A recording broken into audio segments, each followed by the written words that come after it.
Pierrot, merci d'être venu. Merci Monsieur le maire. Vous avez souhaité lancer une démarche sur la transition énergétique. Donc ce contrat, il est exemplaire à plusieurs titres. Tout d'abord sur l'aspect environnemental. On a dans le cadre de ce contrat pris un engagement d'économie d'énergie contractualisé qui nous met justement en responsabilité. On doit réaliser 14% d'économie d'énergie chaque année sur votre contrat dès sa signature, donc dès aujourd'hui. Donc ça, c'est quelque chose qui est clairement inscrit dans votre contrat, et ça correspond à l'équivalent de 124 tonnes de CO2 évitées chaque année par les activités de chauffage sur vos bâtiments. Donc on est vraiment dans une action très concrète de lutte contre le réchauffement climatique. Ça, c'est déjà le premier enjeu, et le fait que vous nous mettiez en responsabilité de ça fait qu'on atteindra le résultat. Ce contrat, il est aussi exemplaire d'un point de vue technique et en termes d'innovation. Vous avez aujourd'hui une quarantaine de sites, 43 bâtiments. Ils vont tous être reliés à notre centre de pilotage énergétique. Donc nous avons un centre de pilotage qui va collecter tout un tas d'informations de vos bâtiments pour pouvoir les suivre, s'assurer qu'on est à l'objectif et s'assurer que les obligations qu'on vous doit sont remplies.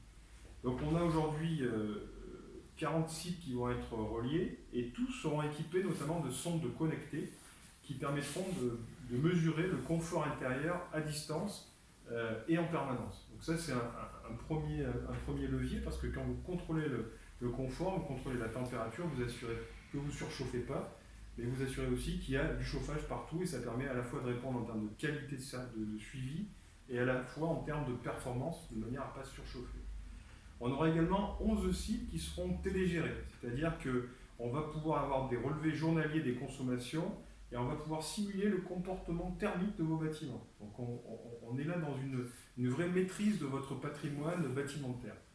Et puis on aura également des relevés automatiques sur la qualité de l'air intérieur. Donc dans le contexte qu'on connaît, Covid, la qualité de l'air intérieur, on sait que c'est un élément clé, notamment dans les écoles.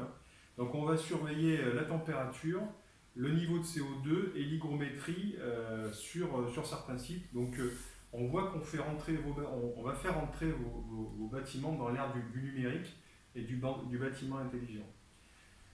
On a également prévu une projection vers l'avenir avec la plateforme Click and Declare, c'est-à-dire qu'on va vous accompagner dans le cadre du décret tertiaire qui va s'imposer à tous, à tous les bâtiments de plus de 10 mètres carrés, et qui a l'ambition de baisser les consommations de 60% en 2050. Donc pour cela, il faut que vous soyez enregistrés sur des plateformes nationales et qu'on s'engage à suivre vos consommations. Donc là, on va également vous accompagner dans ce parcours vers le décret tertiaire. Et également, on va regarder les meilleures solutions qui sont à mettre en place. J'ai compris que vous aviez encore une chaudière au fioul, notamment à l'église, où il faut qu'on regarde comment travailler pour remplacer cette installation à terme, puisque le fioul aujourd'hui ne pourra pas être l'énergie, on va dire, de moyen terme. Et puis, pour finir, vous avez fait également le choix d'un contrat qui permet des investissements, puisqu'on va lisser un certain nombre d'investissements dans le contrat sur lesquels on s'est engagé, et c'est près de 500 000 euros d'investissements sur les 10 années à venir qui vont être faits sur votre patrimoine. Donc j'ai parlé tout à l'heure des sondes, de la télérelève, et c'est notamment 380 000 euros qui seront dédiés spécifiquement à la performance énergétique. Ces 380 000 euros nous permettront justement à la fois de rénover vos installations, mais également d'atteindre les économies d'énergie qu'on s'est fixées. Nous sommes extrêmement fiers d'accompagner la vie 10 heures, vous accompagner sur votre ambition dans la transition énergétique. Alors, effectivement, vous avez raison, il y a beaucoup de choses que vous avez dites que je ne vais pas rappeler, mais la particularité, c'est nos 40 sites. Alors je sais que c'est peut-être pas, ça paraît pas énorme, mais oui, nous avons 40 sites qui sont éparpillés sur toute la commune, et quand on sait que la commune c'est une des plus grandes de France en termes de superficie, vous avez parlé de l'église, c'est la porte à côté, mais c'est pas la même chaufferie qu'ici, c'est pas la même que les écoles qui sont de l'autre côté de la rue. Donc on a une problématique forte. Moi, je vous l'avais dit, on est parti sur un contrat de 10 ans. Quand on regarde le montant, on est bien sur un contrat de 380 000 euros par an. Mais quand on dit ça, il faut savoir ce qu'on met dedans. Mais ça inclut, j'ai envie de dire, toutes nos dépenses. Il y a la maintenance après la visite que vous avez faite de nos installations, et vous avez eu raison de préciser, on fixe des objectifs. On a fixé des objectifs de baisser la quantité qu'on utilise, parce que l'on peut compter les équivalents kilowattheures, c'est mesurable. On s'est mis d'accord sur des objectifs. Vous nous avez fixé des conditions en disant, nous on veut bien, mais il faut vous engager à faire un certain nombre de dépenses, et vous l'avez dit, c'est autour de 50 000 € par an. C'est une prévision, il y a des années ça sera peut-être un peu plus, d'autres un peu moins, mais on est bien sur une durée. Et c'est bien tous ces éléments qui doivent nous permettre de dire effectivement on baisse. Alors, par exemple, vous avez prévu toute une série de sondes, dont des sondes à CO2. Vous avez comme moi entendu, il faudrait mettre des sondes à CO2 partout. Ben, nous, on va compléter ce que vous avez dit, mais déjà là, avant que ce soit imposé pour les écoles, ça c'est dedans. Enfin, alors c'est une petite chose, hein, mais ça veut dire jusqu'où. Moi je tiens à dire, le cahier des charges qui a été fait et la réponse qui a été faite a été précise. On en reparle encore aujourd'hui, il y a les délais d'intervention très importants.